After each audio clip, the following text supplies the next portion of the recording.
लेकिन जब मैंने परिवार से बात की तो परिवार ने कहा कि भैया अगर आज आपको आने से रोक दिया इन्होंने तो हम यहाँ कल पलायन कर जाएंगे यहाँ से, क्योंकि हमारी जान खतरे में। तो मैंने उनको कहा पलायन मत करना, मुझे एक दिन का समय हो दो। और अंत बहुत धक्का मुक्की और तमाम तरह की पीड़ाओं के बाद ये तय हुआ कि 30 तारीख को हम लोग वहां उस परिवार से मिलने के लिए जाएंगे। ये सीनियर अधिकारियों ने आश्वासन दिया और हम संविधान को मानने वाले लोग हैं ना, हमने उनके आश्वासन को स्वीकार किया, उसका सम्मान किया। तो मैंने भी सारे काम छोड़ दिए, क्योंकि आज इस परिवार के मन में जो विश्वास है भीम आर्मी, भारत एकता मिशन और आजाद समाज पार्टी के प्रति, हमारे नेताओं के प्रति, उसको कमजोर नहीं करना। अगर 30 तारीख को पुलिस अपने वादे से मुकरी तो मैं विश्वास दिलाता हूँ कि फिर ऐसा आंदोलन होगा उत्तराखंड में जिसकी कल्पना सरकार ने नहीं की। मैंने कल भी ये बात कही। और आंदोलन नहीं होगा, वो यात्रा की शक्ल में होगा, और वो यात्रा चलेगी मुख्यमंत्री आवास की सहारनपुर से। इस बात का भी मैं आपको विश्वास दिलाता। और उसको गर्मी, आंधी, तूफान, बारिश कोई नहीं रोक सकता। उसको रोक सकती है उत्तराखंड सरकार, वहां के अधिकारी, की वो न्याय व्यवस्था सुनिश्चित करें।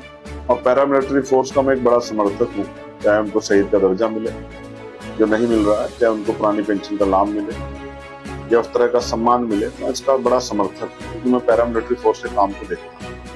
तो जब मैंने उन जवानों को देखा तो मुझे समझ आया कि ये थोड़ा सा आज तैयारी मजबूत करके बैठे हैं।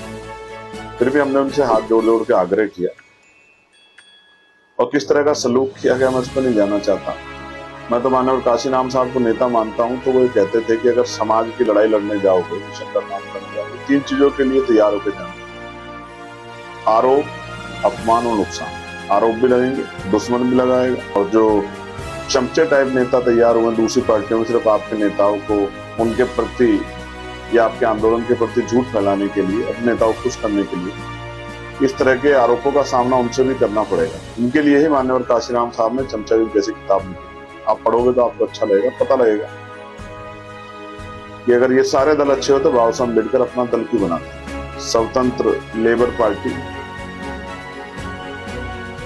और शेड्यूल कास्ट फेडरेशन और आरपीआई जैसे दल क्यों बनाते, सारे दल वही थे। अगर ये इतने अच्छे होते तो बाबा साहब अम्बेडकर समझदार नहीं है लोग, लेकिन उनके नाम पे बहुत सारे लोगों की दुकानदारियां चल रही है, इसमें कोई दो राय नहीं। तो आरोपों के लिए हम तैयार हैं और बहुत लंबे समय से इसका सामना कर रहे हैं। अपमान जो है, क्योंकि जिनकी लड़ाई लड़ने जा रहे हैं उन्हीं को बेचारों को भी सही तरह नहीं पता कि उनका असली कौन नेता है या नकली कौन नेता है, कौन उनसे सिर्फ राजनीतिक स्वार्थ रखता है, कौन उनके लिए मर मिट रहा है, कौन उनके लिए सीना तान के खड़ा है। भोला समाज है, इसलिए अपमान उनसे भी हो जाता है। दुश्मन का काम तो अपमान करके हमें कमजोर दिखाना है, हमारा मनोबल तोड़ना। और नुकसान भी कई बार होता है, जिसमें लाठियां भी खानी पड़ी है, जेल भी जाना पड़ा है, हड्डियां भी चटक गई हैं, और कभी कभी कड़ी गर्मी में कई किलोमीटर, जैसे आज भी 4-5 किलोमीटर का बड़ा एक रन हुआ और ऐतिहासिक गर्मी थी। इनसे हम लोग घबराने वाले नहीं है, वो हमारे कपड़े फाड़ सकते हैं, हमारे हौसले को नहीं तोड़ सकते। इसलिए मैंने उनको कहा कि भाई पैदल भी जाएंगे, कड़ी धूप में भी जाएंगे, बारिश में भी जाएंगे, आंधी तूफान में जाएंगे, अपने परिवार के साथ। मैं आपको विश्वास दिलाता हूँ कि हम हर जगह आपके साथ हैं, हमेशा आपके साथ। हमारे लिए राजनीति, क्योंकि बाबा साहब अम्बेडकर ने कहा कि political power is the master की, और राजनीतिक सत्ता वो चाबी है जिसके द्वारा आप अपनी सारी परेशानियों का हल कर सकते हैं। और इसलिए उन्होंने आपको वोट का अधिकार दिलाया कि जिन लोग जो अधिकार आपको अब तक नहीं मिले वो राजकाज बना के आप ले लो।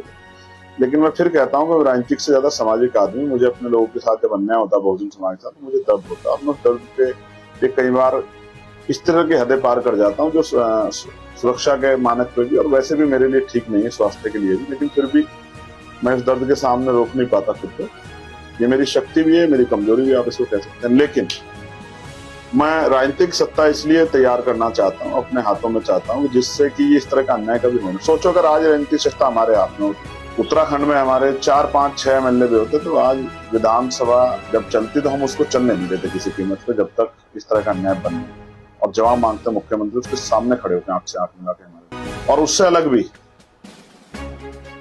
हम डीजीपी और चीफ सेक्रेटरी और मुख्यमंत्री का भी घेराव करते अगर आज हम पे आप राजनीतिक शक्ति उत्तराखंड में।